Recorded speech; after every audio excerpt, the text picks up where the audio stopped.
original retseptini tayyorlab ko'rsatib beraman.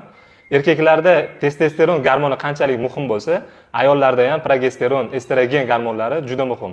Bu majunimizning ichida fitoestrogen, ayollarning gormonini muvozanatga soluvchi giyohlar va urug'lar bor.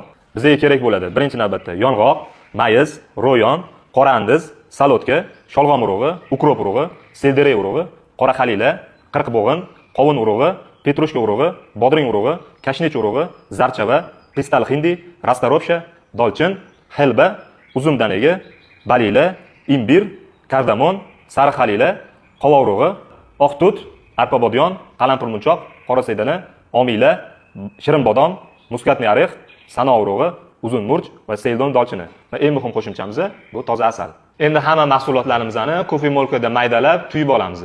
Mana mahsulotlarimizni maydalab tuyib oldik. Endi asal qo'shib qorib olamiz. Bu ayol majunimiz ayollarning sochidan tortib tirnog'igacha bo'lgan umumiy immunitetini ko'taradi. Anemiyaga juda ham samarali, gemoglobinni 100% oshiradi. Miyadagi